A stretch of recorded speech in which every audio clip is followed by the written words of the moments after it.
आप सभी लोगों को मेरा बहुत बहुत नमस्कार। आशा करता हूं कि आप लोग पूरी तरह से स्वस्थ होंगे, मस्त होंगे और अपने लक्ष्य के प्रति पूरी तरह समर्पित होंगे। कहीं ना कहीं निश्चित रूप से आज मुझे ये लगा कि कुल मिला के आप लोगों के साथ थोड़ा सा संडे को कुल मिला के कहने के इंटरेक्शन होना चाहिए, जुड़ना चाहिए। और बहुत अच्छा लगता है कि मैं आप लोगों के साथ इस एग्जामपुर चैनल से, मैं आईएन यादव सर, इस एग्जामपुर चैनल से आप सभी लोगों का हार्दिक वंदन अभिनंदन करता हूं और आशा करता हूं कि इस चैनल को ज्यादा से ज्यादा शेयर करेंगे, मेरे वीडियो को ज्यादा से ज्यादा लाइक करेंगे, शेयर करेंगे और इस चैनल को कुल मिला के ज्यादा से ज्यादा सब्सक्राइब करेंगे। आप लोगों से बहुत रिक्वेस्ट है, थोड़ा सा हम लोग इस विषय को लेकर मैं आना चाहता हूं और मैं इस चैनल से ये भी कहना चाहता हूं कि बिहार जो चैनल है, एग्जामपुर का जो बिहार चैनल है, बिहार एग्जाम्स बाई एग्जामपुर, उस पर मैं हिस्ट्री की क्लास 9 से 10 ले रहा हूं। इसी प्रकार से जो आईएसपीसीएस चैनल है उस पर भी मैं हिस्ट्री की क्लास ले रहा हूं। मंडे से कुल मिला के कहने की उसकी टाइमिंग अलग हो जाएगी। अभी तक मैं 5 से 6.5 क्लास लेता था। कुछ लोगों ने कहा कि सर आप क्लास क्यों नहीं ले रहे हो। मैंने पहले भी कहा है कि मैं बिहार एग्जाम्स बाई एग्जाम पर सुबह 9 से 10 क्लास ले रहा हूं और आईएसपीसीएस जो एग्जामपुर का चैनल है उस पर शाम को 5 से 6.5 क्लास ले रहा हूं। अब क्लास थोड़ी चेंज हो जाएगी मंडे से, क्योंकि कल आज ही शाम को जो है विवेक सर कुल मिला के आईएसपीसीएस की एक स्ट्रेटजी के साथ 5 बजे आ रहे हैं। उसमें सब टाइम अनाउंसमेंट भी किया जाएगा। तो मैं फिर एक बार कुल मिला के कहीं ना कहीं आईएन यादव सर आप लोगों को बहुत बहुत कुल मिला के नमस्कार करता हूं और कहीं ना कहीं प्रणाम करता हूं।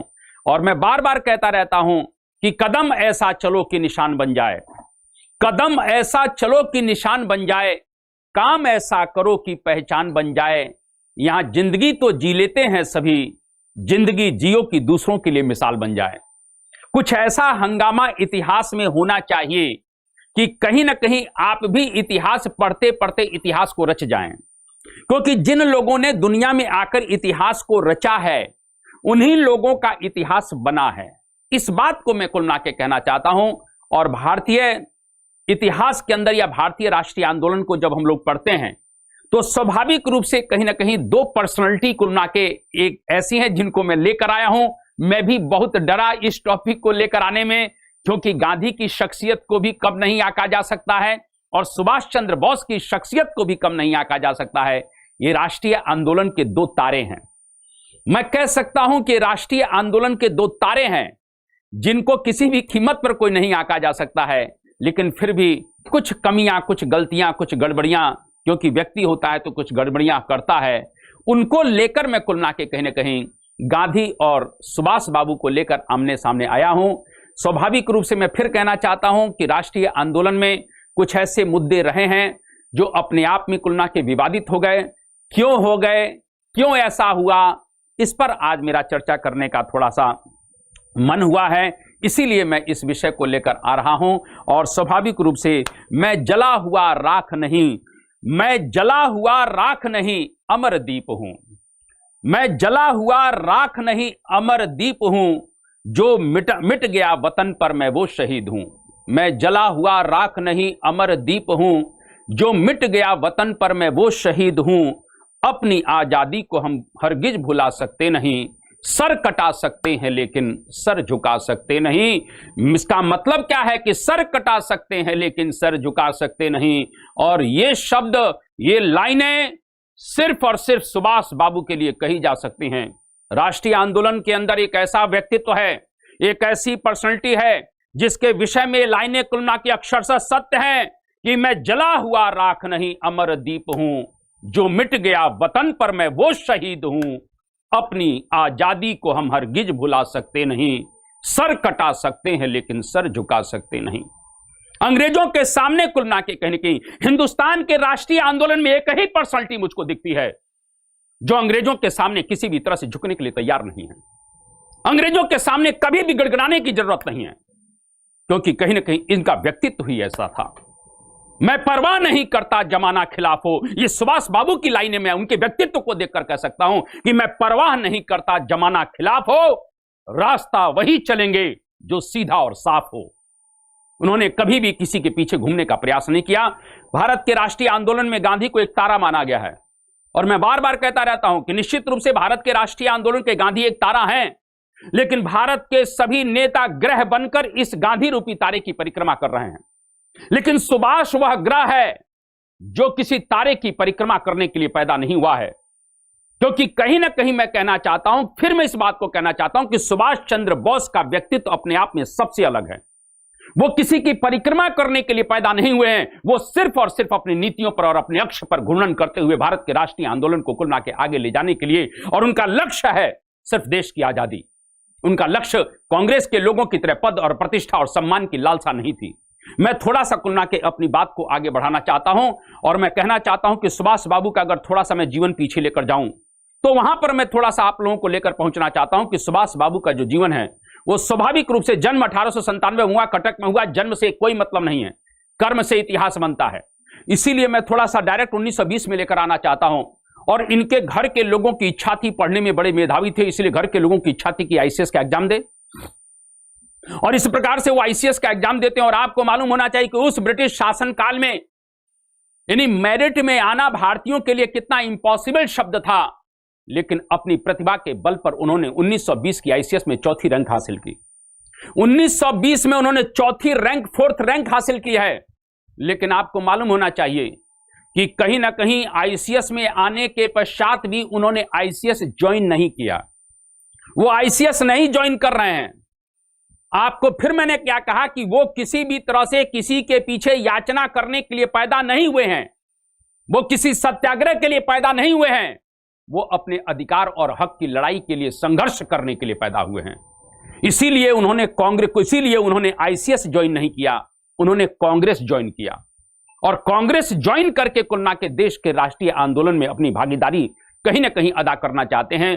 अंततः 1921 में कांग्रेस को ज्वाइन करते हैं, और कांग्रेस को ज्वाइन करने के पश्चात अंततः उसी समय कुल के 1921 में आप जान रहे हैं कि इस प्रकार से असहयोग आंदोलन गांधी के नेतृत्व में चल रहा है। और असहयोग आंदोलन जब गांधी के नेतृत्व में चल रहा था तो प्रिंस ऑफ वेल्स की भारत यात्रा उसी समय होती है, और प्रिंस ऑफ वेल्स की जब भारत यात्रा होती है तो उस समय सुभाष चंद्र बोस ने तत्काल इस प्रिंस ऑफ वेल्स के आगमन का विरोध किया है।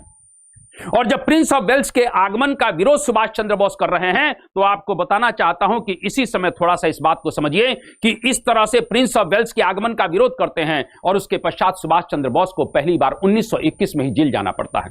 21 में कांग्रेस ज्वाइन किया, 21 में ही जेल गए, और जेल में जाने के पश्चात अंततः तत्काल जो है बाहर आते हैं, और फिर वो कुल के असहयोग आंदोलन में अपनी भागीदारी देते हैं। लेकिन असहयोग आंदोलन में जब भागीदारी दे रहे थे उसके पश्चात आपको मालूम होना चाहिए कि गांधी जी ने एकाएक कुल के कहीं चोरी चोरा कांड के बाद असहयोग आंदोलन को कुल के रोक दिया।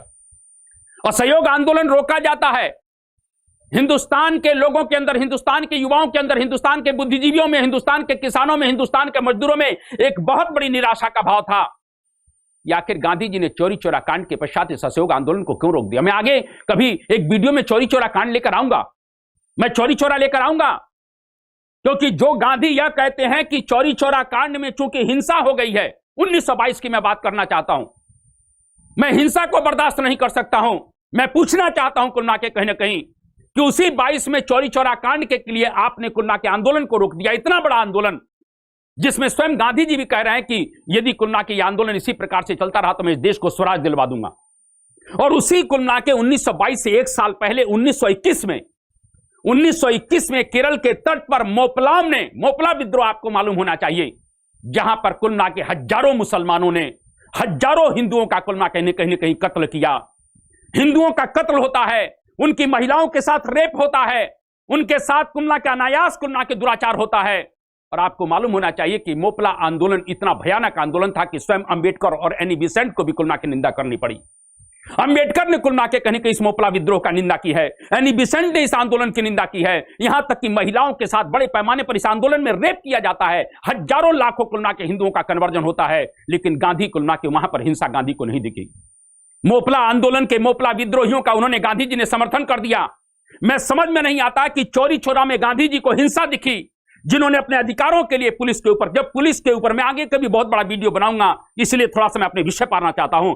चोरी चोरा में जहां पर गुलना के गांधीवादी लोगों ने, असहयोग आंदोलन के समर्थकों ने इस प्रकार से पुलिस के ऊपर, पुलिस की बर्बरता के खिलाफ गुलना की आवाज उठाकर हिंसा की है, वहां गांधी को हिंसा दिखती है। लेकिन मोपला में हजारों निहत्थों और महिलाओं के साथ बलात्कार, दुराचार और अत्याचार होता है, वहां पर गांधी को हिंसा नहीं दिखती है।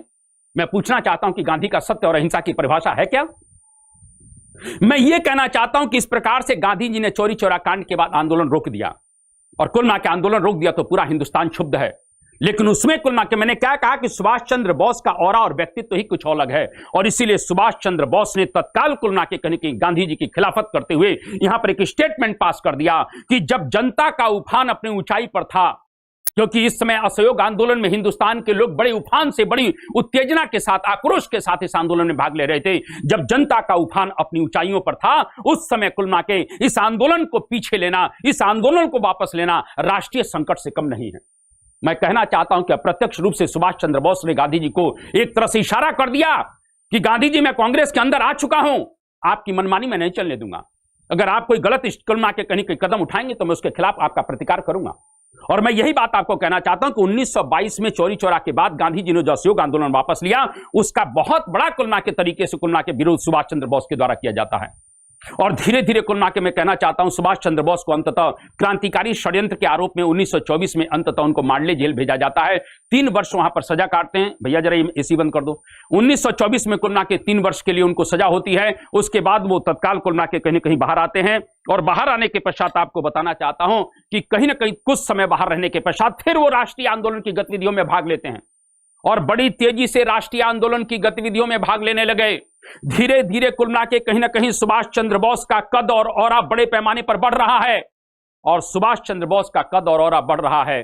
इसी समय 1928 में नेहरू रिपोर्ट आती है और मैं ये कहना चाहता हूं कि 1928 में नेहरू रिपोर्ट, जिसकी अध्यक्षता मोतीलाल नेहरू कर रहे थे, इस प्रकार से नेहरू रिपोर्ट जब आती है तो नेहरू रिपोर्ट में औपनिवेशिक स्वायत्तता की बात की गई है, डोमिनियन स्टेट की बात की गई है। लेकिन वहां पर भी सुभाष चंद्र बोस ने स्पष्ट कर दिया कि मैं किसी भी कीमत पर कुल मिला के इस डोमिनियन स्टेट को स्वीकार करने के लिए तैयार नहीं हूं, इस औपनिवेशिक स्वायत्तता को स्वीकार करने के लिए तैयार नहीं हूं, क्योंकि देश को किसी भी कीमत पर कुल मिला के कहीं ना कहीं स्वतंत्रता से कम पर कुल मिला के, आजादी से कम पर कुल मिला के कहीं ना कहीं हम संतुष्ट होने के लिए तैयार नहीं हैं। इस प्रकार से मैं कहना चाहता हूं कि सुभाष चंद्र बोस, बड़ी इंपॉर्टेंट घटनाक्रम चल रहा है। जरा आप इस बात को समझिएगा कि एक तरफ गांधी के सभी समर्थक हैं जो डोमिनियन स्टेट की बात कर रहे हैं, जो औपनिवेशिक स्वायत्तता की बात कर रहे हैं, लेकिन दूसरी तरफ सुभाष चंद्र बोस हैं जो कहते हैं कि नहीं, अब भारत का राष्ट्रीय आंदोलन इतनी उत्तेजना से इतना आगे निकल चुका है कि किसी भी कीमत पर अब हम डोमिनियन स्टेट से संतुष्ट नहीं होंगे, अब हमको पूर्ण स्वाधीनता चाहिए। मैं ये कहना चाहता हूं कि यहां पर कुल मिला के गांधी जी का फिर कुल मिला के सुभाष ने विरोध किया और सुभाष बाबू ने यहां तक कि नेहरू जी के साथ मिलकर ऑल इंडिया इंडिपेंडेंस लीग का गठन कर लिया। इस प्रकार से मैं ये कहना चाहता हूं कि निश्चित रूप से मानकर चलिए कि सुभाष चंद्र बोस ने स्पष्ट कर दिया है कि यदि कांग्रेस के अंदर गांधी जी किसी भी प्रकार का कुल मिला के कोई फैसला लेते हैं और उससे हिंदुस्तान के राष्ट्रीय आंदोलन को किसी प्रकार से क्षति पहुंचती है या हिंदुस्तान की आजादी में कोई बाधा आती है तो उसके खिलाफ आवाज उठनी चाहिए। इस प्रकार से मैं कहना चाहता हूं धीरे धीरे सुभाष चंद्र बोस कांग्रेस के अंदर लोकप्रिय होते चले गए और सुभाष चंद्र बोस कांग्रेस के अंदर लोकप्रिय होते चले गए तो 1938 का समय आता है और 1938 का समय आता है, उस बात को थोड़ा मैं करना चाहता हूं।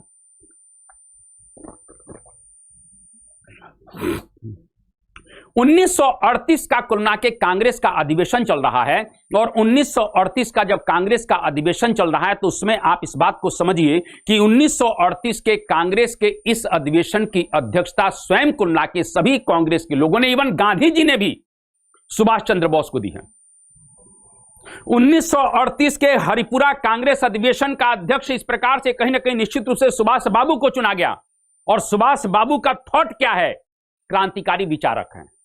सुभाष बाबू सत्याग्रह के माध्यम से देश को आजाद नहीं करना चाहते हैं, वो एक सशस्त्र संघर्ष के द्वारा कुल मिला के देश को आजाद करना चाहते हैं। मैं अभी इस विषय पर आने वाला हूं।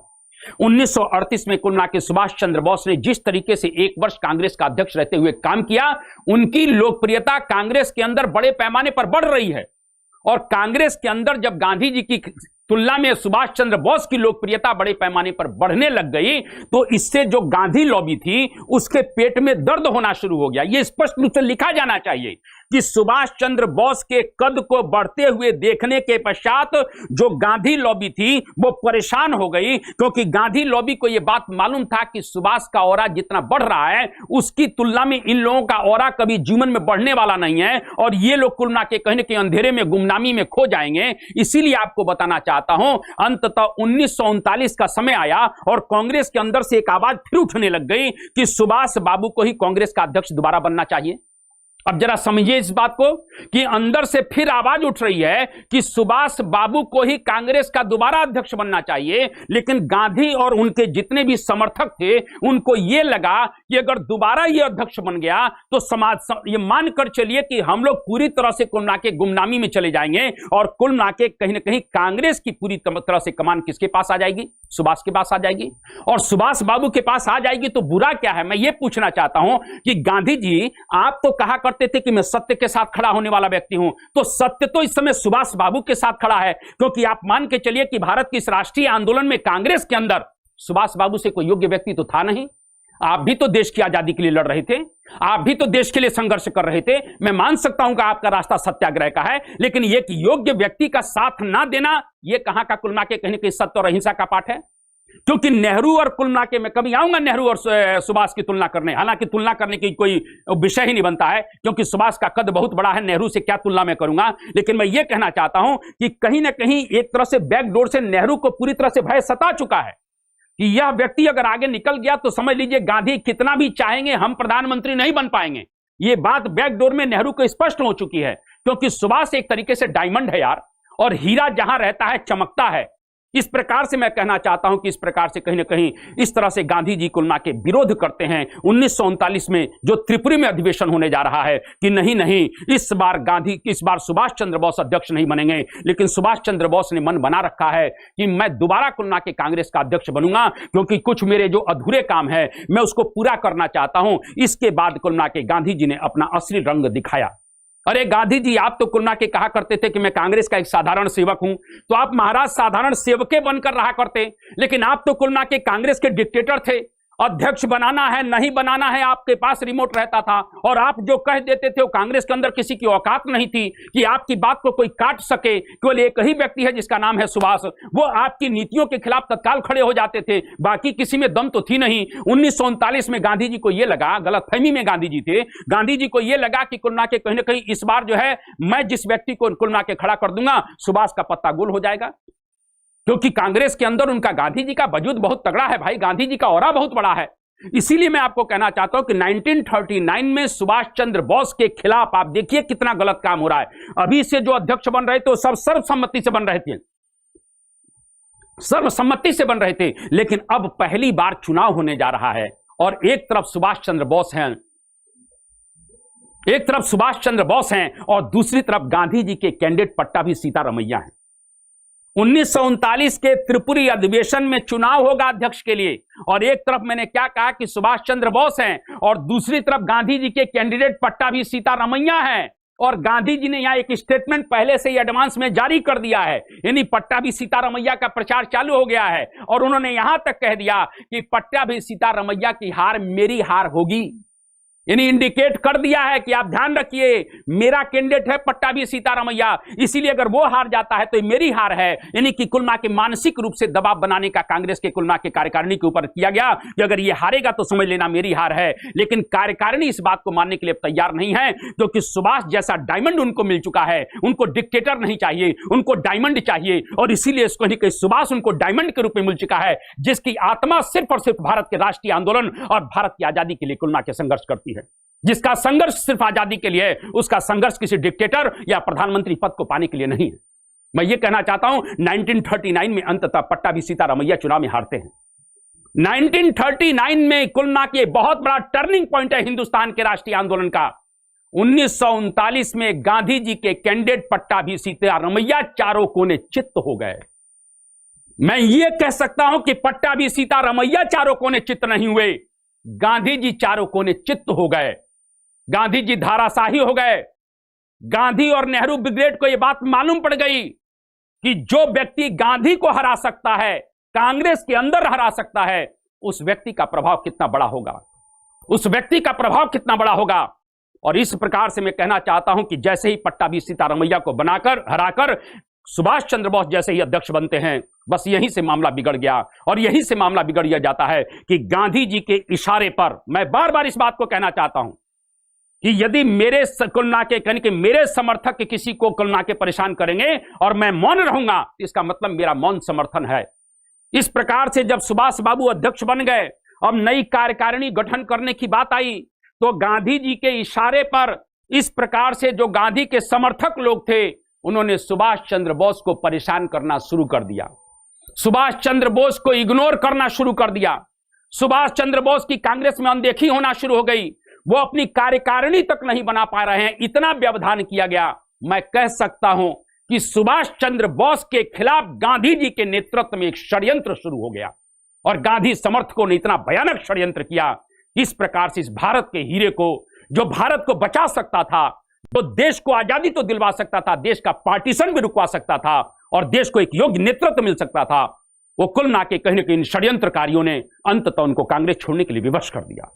मैं ये कहना चाहता हूं कि अंततः गांधी जी को कुल नाके कहने के गांधी जी के षड्यंत्र के कारण, उनके समर्थकों के षड्यंत्र के कारण अंततः कुल नाके उनको कांग्रेस छोड़ने के लिए विवश होना पड़ता है। और जब वो कांग्रेस छोड़ देते हैं तो अंततः दुखी मन से सुभाष बाबू, क्योंकि मैं बार बार कहता रहता हूं, एक स्वाभिमानी जो व्यक्ति होता है वो बहुत देर तक गलतियों को इग्नोर नहीं कर पाता है और अंततः उन्होंने कांग्रेस छोड़ा, फॉरवर्ड ब्लॉक का गठन होता है और इस प्रकार से 1939 में कहीं ना कहीं निश्चित रूप से भारत के इस राष्ट्रीय आंदोलन के सितारे का कांग्रेस के षड्यंत्रकारियों के द्वारा अंततः उसके सितारे को अस्त करने का प्रयास किया गया। अस्त नहीं हुआ, लेकिन अस्त करने का प्रयास किया गया। मैं थोड़ा सा इस विषय को लेकर यहां पर एक बात करना चाहता हूं।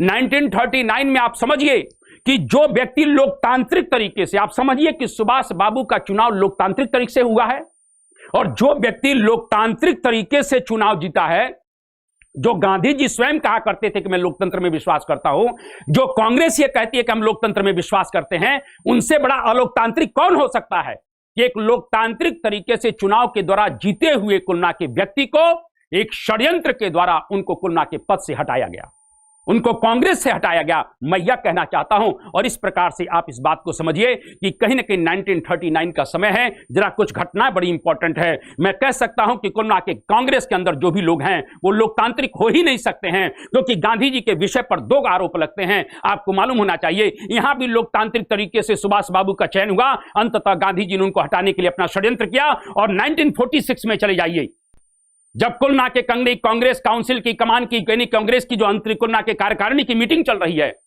और कांग्रेस कार्यकारिणी की मीटिंग जब 46 में चल रही थी तो प्रधानमंत्री चुना जाना था। और आपको मालूम होना चाहिए कि कांग्रेस काउंसिल की जो मीटिंग चल रही थी, उस काउंसिल ने कुल नाके 46 में अंततः प्रधानमंत्री पद के लिए कुल नाके पटेल का चयन किया था। यानी पटेल का चयन हुआ था, क्योंकि उस मीटिंग में तय हुआ था कि जो अध्यक्ष बनेगा वही देश का प्रधानमंत्री बनेगा। और कुल नाके कहने के 15 सदस्य इस काउंसिल में से 12 लोगों ने पटेल का साथ दिया था, मात्र एक व्यक्ति नेहरू के साथ खड़ा है। लेकिन गांधी जी पटेल को पसंद नहीं कर रहे थे, वो नेहरू को पसंद कर रहे थे। और इसीलिए अंततः कुल नाके कहीं ना कहीं निश्चित रूप से आप मानकर चलिए कि गांधी जी ने वहां भी लोकतंत्र की हत्या कर दी और इस प्रकार से लोकतांत्रिक तरीके से चुने हुए व्यक्ति को हटाकर इस प्रकार से कुल नाके, या ये यूं कहें एक इलेक्टेड व्यक्ति को कुल नाके पद से हटाकर एक व्यक्ति को सिलेक्ट किया और उस व्यक्ति का नाम नेहरू है।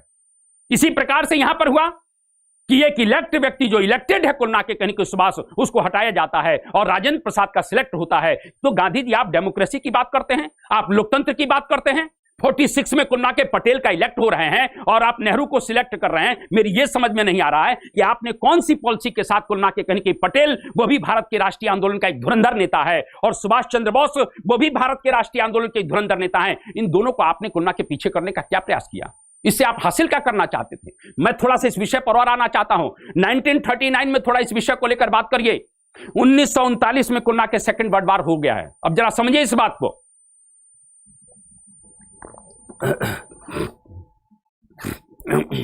मैं थोड़ा सा आप लोगों का स्टेटमेंट नहीं देख पा रहा हूं, इसके लिए मैं बहुत क्षमा चाहता हूं, क्योंकि इस समय थोड़ा सा मैं दूसरे फॉर्म में रहता हूं, मैं मोटिवेशनल मूड में रहता हूं, और कहीं ना कहीं मैं अगर नहीं आपके कुल नाके कमेंट आप धूर जम के दीजिए, लेकिन आपसे हाथ जोड़कर प्रार्थना है कि कुल नाके कहीं गलत मैसेज मत लीजिएगा, गलत मत सोचिएगा कि मैं आप लोगों को इग्नोर कर रहा हूं। कभी नहीं इग्नोर कर सकता हूं। मेरा मान सम्मान, मेरा स्वाभिमान सब आप लोगों से है यार।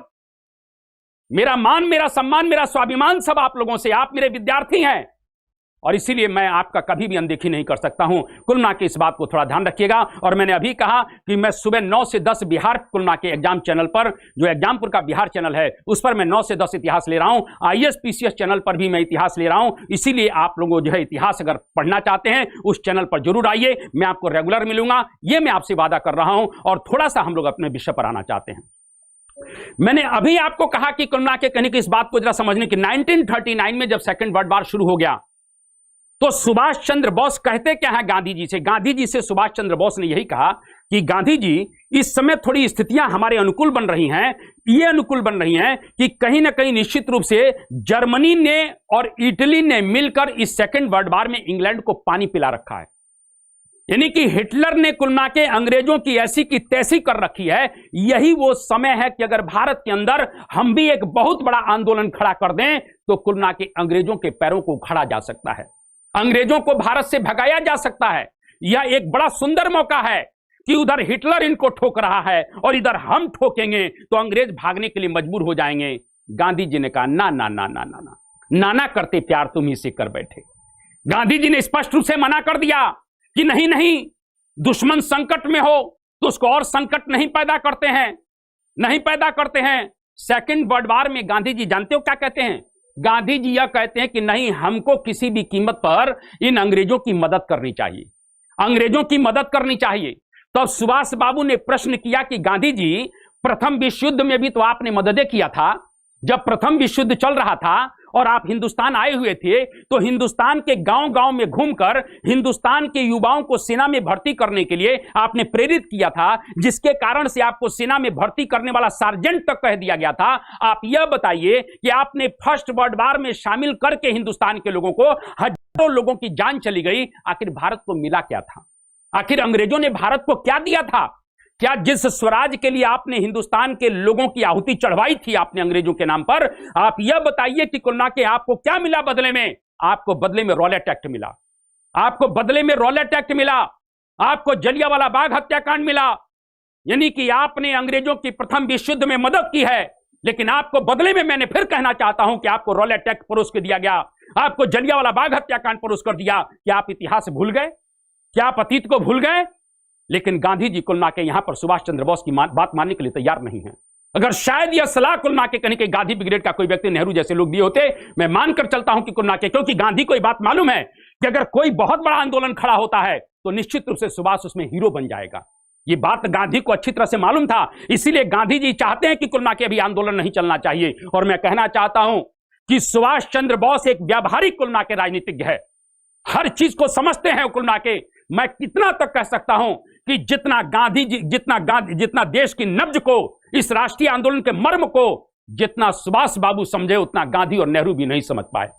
मैं फिर कहना चाहता हूं कि भारत की नब्ज को, भारत की राजनीति को जितना कुल मिला के सुभाष समझ रहे हैं, उतना गांधी और नेहरू नहीं समझ पाए। क्योंकि सुभाष ये कहते हैं कि गांधी जी, मैं कुल मिला के ऐसा थोड़ी है कि मैं भी हिंसा का समर्थक हूं, मैं भी अहिंसा का समर्थक हूं, लेकिन दुश्मन को देखने के बाद नीतियां बनती और बिगड़ती रहनी चाहिए। यदि आपका दुश्मन कुल मिला के खतरनाक है, आपका दुश्मन डेंजर है, आपके दुश्मन के पास तोप गोले हैं, कुल मिला के बड़े बड़े असले हैं, तो आप ये बताइए कि आप हाथ जोड़कर वहां सत्याग्रह करेंगे कि आप उसके खिलाफ सशस्त्र संघर्ष करेंगे? यानी दुश्मन को देखने के बाद कहीं कहीं सत्य, अहिंसा और संघर्ष की बात होनी चाहिए। लेकिन गांधी जी इस प्रकार से बात मानने के लिए तैयार नहीं थे। गांधी जी, सुभाष बाबू ने यही तो कहा कि इस समय अंग्रेजों के अत्याचारी शासन से निपटने के लिए, उनके अत्याचार से निपटने के लिए हमको सशस्त्र क्रांति की जरूरत है, सशस्त्र संघर्ष की जरूरत है। लेकिन अंततः यह बात मैं कहना चाहता हूं कि नहीं स्वीकार की गई, और जब स्वीकार नहीं की गई तो अंततः कुल मिला के आपको मालूम होना चाहिए त्रिपुरी संकट होता है, और कांग्रेस के षड्यंत्रकारियों ने अंततः सुभाष चंद्र बोस को कांग्रेस से निकाल फेंका, और इस प्रकार से कांग्रेस से निकाल फेंकते हैं। और इस तरह से सुभाष चंद्र बोस को कुल मिला के कहीं कहीं ब्रिटिश सरकार को लगा कि अब कुल मिला के सुभाष तो अकेले हैं, तो अंततः उनको पकड़ा जाता है एक हॉलवेल केस में। मैं आगे बात कभी बताऊंगा। और अंततः सुभाष बाबू का जब स्वास्थ्य कुल मिला के जेल में खराब होता है तो अंततः उनके घर में ही उनको नजरबंद कर दिया जाता है। सुभाष चंद्र बोस को घर में नजरबंद किया गया। सुभाष चंद्र बोस को घर के अंदर नजरबंद कर दिया जाता है, और जब उनको घर के अंदर नजरबंद कर दिया जाता है तो सुभाष चंद्र बोस ये बताइए घर में बैठने के लिए तैयार हैं? वो घर में बैठने के लिए तैयार हैं। अंततः 17 जनवरी 1941 को, 17 जनवरी 1941 का वह दिन जो है स्वर्णिम दिन है भारत के इतिहास का।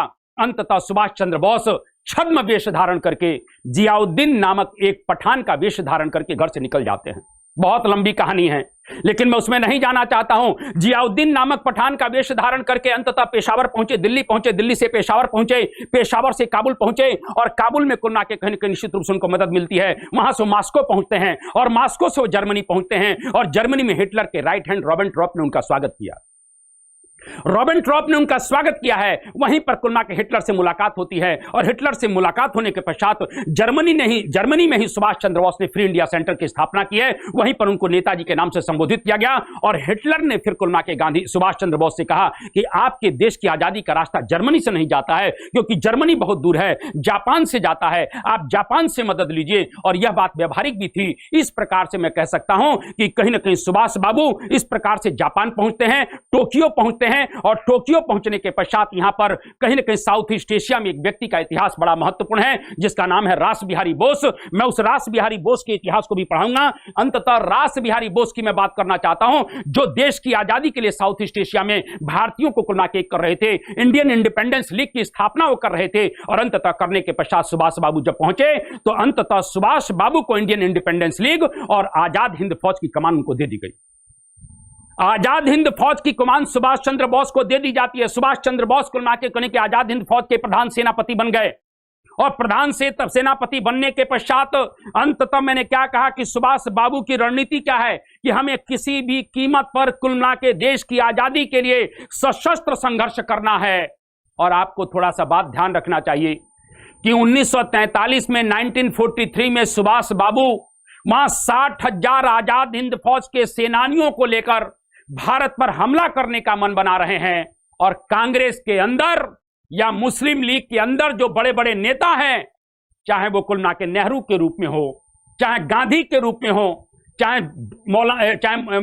मोहम्मद अली जिन्ना के रूप में हो, ये सब लोग कुल मिला के देश की आजादी तो छोड़िए, ये पद और प्रतिष्ठा को पाने के लिए संघर्ष कर रहे हैं। ये प्रधानमंत्री की दौड़ यहां पर हिंदुस्तान में लगी हुई है।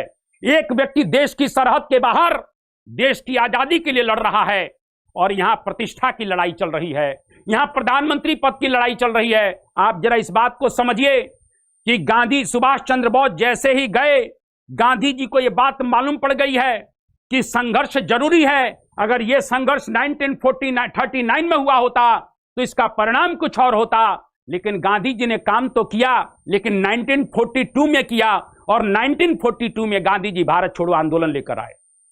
1942 में गांधी जी भारत छोड़ो आंदोलन लेकर आए, नारा भी दिया करो मरो। जिस आंदोलन की बात 1939 में की जा रही है वो 42 में की गई। 1939 में कुल मिला के कहीं ना कहीं अंग्रेजों की स्थिति बहुत खराब हो गई थी, क्योंकि हिटलर उनकी ऐसी की तैसी कर दी थी। लेकिन आपको मालूम होना चाहिए कि जब कोई काम समय पर ना हो तो उसका रिजल्ट भी नहीं मिलता है। समय निकल चुका था, आगे दिन पाछे गए, हरिसे किया ना हेत, अब पछताए का होत है, जब चिड़िया चुग गई खेत। 1942 में गांधी जी आपने कुल मिला के भारत छोड़ो आंदोलन शुरू किया, और अंग्रेजों ने बड़ी निर्दयता के साथ उस विद्रोह को दमन कर दिया। मैं बार बार कहना चाहता हूं, भारत छोड़ो आंदोलन से देश को कभी भी आजादी नहीं मिली। गांधी जी को उठाकर जेल में कुल मिला के पटक दिया गया, पूना के आगा खां पैलेस में। गांधी जी 21 दिन को उपवास पर बैठे हुए हैं। कुल मिला के ब्रिटेन का प्रधानमंत्री विंस्टन चर्चिल को खबर मिली कि गांधी की कभी भी मौत हो सकती है। विंस्टन चर्चिल का स्टेटमेंट कोट करो, उसने कहा था कि दुनिया में जब हम सब जगह जीत रहे हैं, इस कमबख्त बुढ़े के सामने झुकने के लिए हम बिल्कुल भी तैयार नहीं है।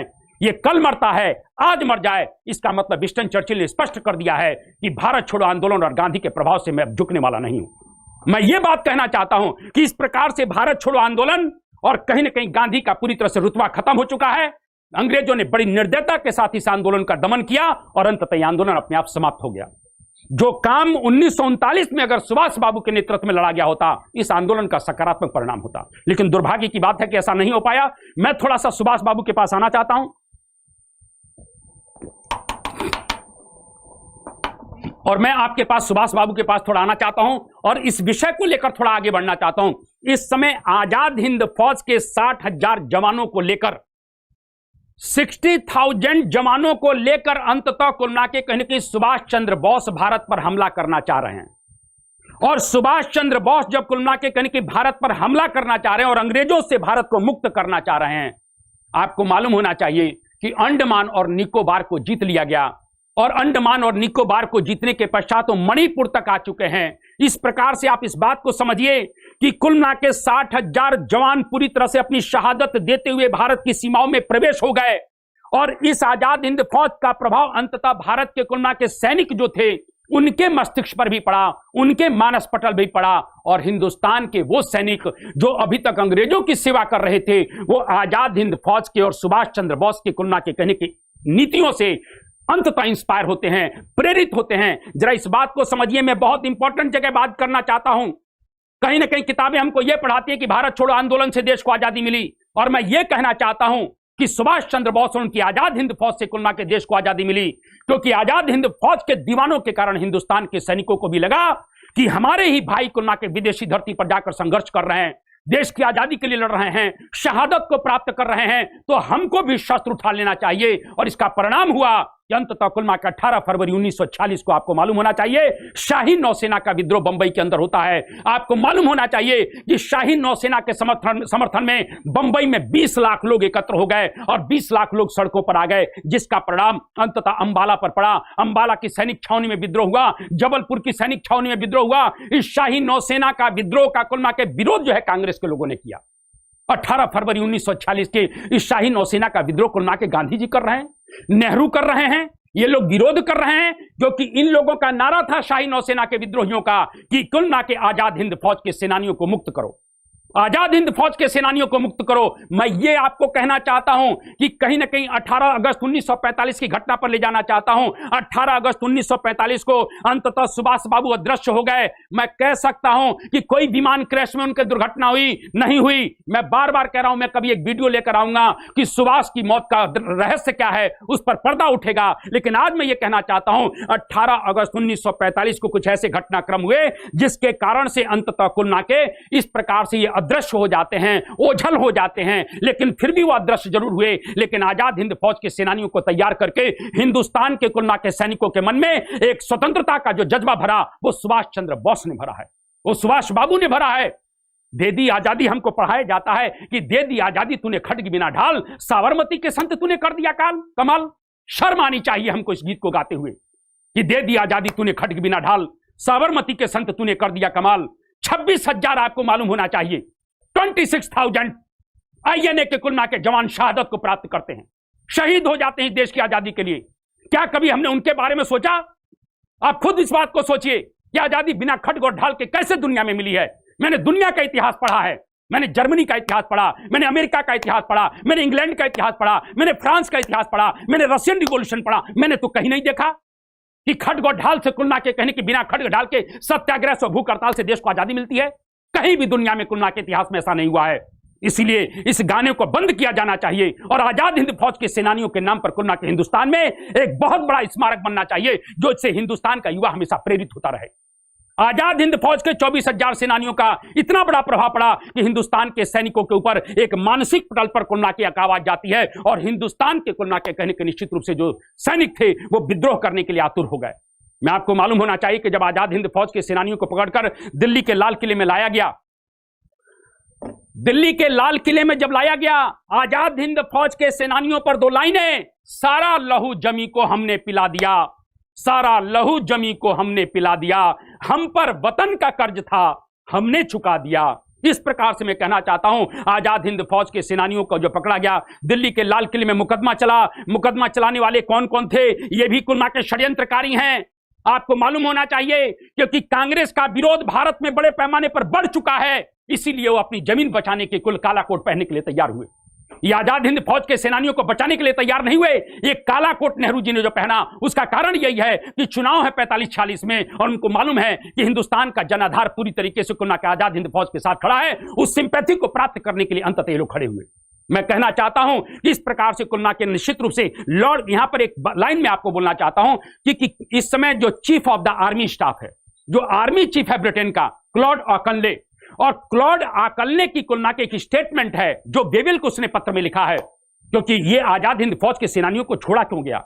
ये ऑकनले जो कुल मिला के कहीं कि पत्र लिख रहा है, क्लॉड ऑकनले इसका नाम है, जो आर्मी चीफ है, और उसने वो पत्र लिखा है कि कुल मिला के कहीं ना कहीं उसने पत्र क्या लिखा है कि आजाद हिंद फौज के सेनानियों के साथ किसी भी प्रकार का फांसी या कोई सजा नहीं दी जानी चाहिए, क्योंकि आजाद हिंद फौज के सेनानियों का जो राष्ट्रवाद की भावना है वो पूरे हिंदुस्तान के लोगों के अंदर भर चुकी है।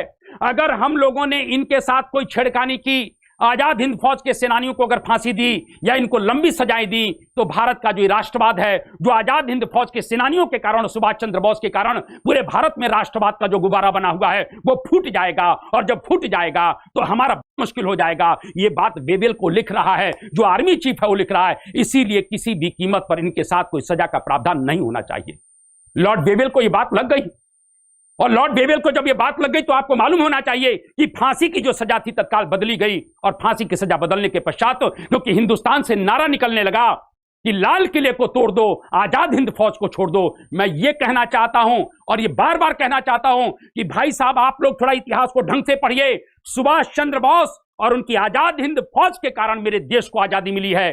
किसी सत्याग्रह, किसी अहिंसा, किसी अन्य चीज से आजादी नहीं मिली है। इस शहादत के कारण आजादी मिली है। मैं ये कहना चाहता हूं, इस प्रकार से आप इस बात को समझिए, क्योंकि शाही नौसेना का जो विद्रोह हो रहा है, हिंदुस्तान के कुल मिला के सैनिकों के अंदर जो विद्रोह हो रहा है, वो विद्रोह कुल मिला के किसी भारत छोड़ो आंदोलन से नहीं, किसी सबने अवज्ञा आंदोलन से नहीं, किसी असहयोग आंदोलन से नहीं, यह आजाद हिंद फौज और सुभाष चंद्र बोस की प्रेरणा से हुआ।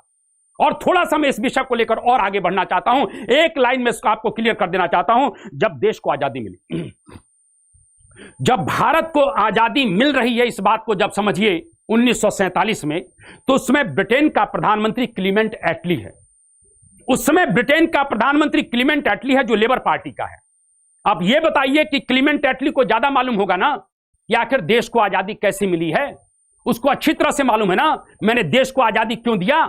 इस प्रकार से क्लीमेंट एटली 1956 में हिंदुस्तान आता है, और हिंदुस्तान वो बंगाल में पहुंचता है, और वहां के बंगाल के जो गवर्नर थे पीवी चक्रवर्ती, उनके बंगले पर रुकता है। कौन? क्लीमेंट एटली, जो 1947 में ब्रिटेन का प्रधानमंत्री था, जिसने भारत को आजाद किया था। वो कुल मिला के 56 में आया, बंगाल में पीवी चक्रवर्ती जो गवर्नर थे बंगाल के, उनके यहां रुकता है।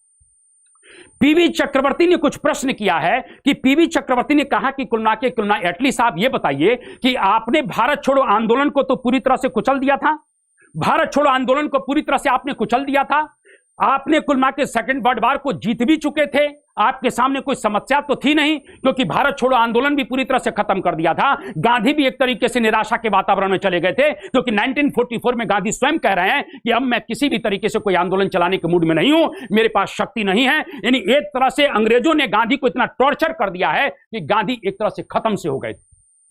तब आपको बताना चाहता हूं कि तब कुलना के क्लीमेंट एटली को जब ये प्रश्न किया चक्रवर्ती साहब ने कि आपने 1942 के भारत छोड़ो आंदोलन को भी कुचल दिया, आप कुलना के सेकंड वर्ल्ड वॉर को फतेह भी कर गए, तो आपके सामने मजबूरी क्या थी कि आपने इस देश को आजाद कर दिया। पीवी चक्रवर्ती ने कुलना के एक लाइन में एक शब्द कहा है, क्लीमेंट एटली ने एक लाइन में एक शब्द कहा है, ब्रिटेन के प्रधानमंत्री क्लीमेंट एटली ने, और उसने कहा है कि आजाद हिंद फौज और सुभाष चंद्र बोस और उनकी आजाद हिंद फौज के कारण हिंदुस्तान के सैनिकों में, जिन सैनिकों के बल पर हमने 190 साल तक हिंदुस्तान पर शासन किया, आज उन सैनिकों के मन में कुलना के देश की आजादी का जज्बा भर चुका है। आप इस बात को फिर सुनिए। क्लीमेंट एटली ने जवाब में दिया कि सुभाष चंद्र बोस और उनकी आजाद हिंद फौज के कारण ब्रिटिश आर्मी के मन में भारत की आजादी के लिए जो जज्बा खड़ा हो गया है, उस जज्बे के कारण ब्रिटिश सरकार घबरा गई, क्योंकि उनको मालूम हो गया कि अब इस सेना से कुलना के हम कुछ नहीं काम करवा सकते हैं, और उसके कारण से ब्रिटिश सरकार भयभीत हो जाती है और अंततः हमको देश को आजाद करना पड़ता है। मैं इसलिए इस बातों को कहना चाहता हूं कि आपको भी यह मालूम होना चाहिए कि देश की आजादी सिर्फ और सिर्फ कहीं ना कहीं आजाद हिंद फौज, सुभाष चंद्र बोस या भारत के वो क्रांतिकारी भगत सिंह, राजगुरु, सुखदेव, बिस्मिल जो तराने गाते हुए फांसी के फंदों पर चले गए, उनके कारण कहीं न कहीं देश को आजादी मिली है। क्योंकि बिस्मिल का जब मैं नाम लेता हूं तो मुझे वो लाइनें जरूर याद आती हैं कि सरफरोशी की तमन्ना अब हमारे दिल में है, सरफरोशी की तमन्ना अब हमारे दिल में है, देखना है जोर कितना बाजुए कातिल में है, वक्त आने दे बता देंगे तुझे आसमां, हम अभी से क्या बताएं क्या हमारे दिल में है। और आजाद हिंद फौज के कुलना के गीत को आप जानते हैं, आज भी कुलना के कहीं के ब्रिटिश आर्मी में गाया जाता है, कदम कदम बढ़ाए जा, खुशी के गीत गाए जा, ये जिंदगी है कौम की, तू कौम पर लुटाए जा। जय हिंद का नारा खुलना के सुभाष बाबू ने दिया। इसीलिए मेरा ये मानना है कि देश की आजादी में सबसे बड़ा रोल कहीं ना कहीं सुभाष बाबू और उनकी आजाद हिंद फौज का है।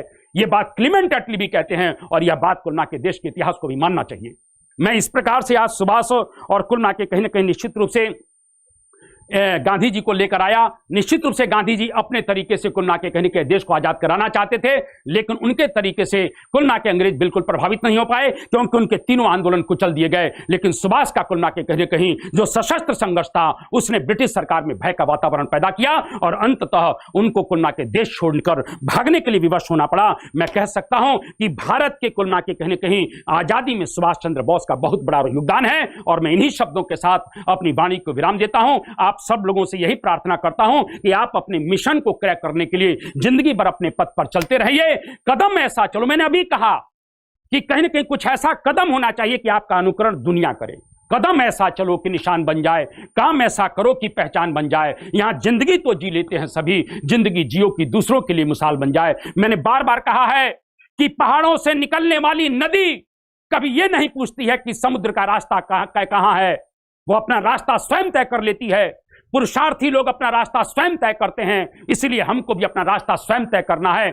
इस प्रकार से इस बात को ध्यान रखिएगा कि सत्य को कहने के लिए शपथ की जरूरत नहीं पड़ती, नदियों को बहने के लिए किसी पथ की जरूरत नहीं पड़ती। जो बढ़ते हैं जमाने में अपने मजबूत इरादों पर, उन्हें अपनी मंजिल पाने के लिए किसी रथ की जरूरत नहीं पड़ती। इन्हीं शब्दों के साथ मैं अपनी वाणी को विराम देता हूं। आप सब लोगों को बहुत बहुत प्रणाम करता हूं और आशा करता हूं मेरे इस एग्जामपुर चैनल को आप लोग ज्यादा से ज्यादा शेयर करेंगे, सब्सक्राइब करेंगे, लाइक करेंगे, मेरे वीडियो को बहुत ज्यादा कुल मिला के कहने के आप लोग प्यार देंगे। ऐसी आशा के साथ मैं अपनी वाणी को देता हूं। आप सब लोगों को पुनः प्रणाम करता हूं। जय हिंद, भारत माता की जय, वंदे मातरम।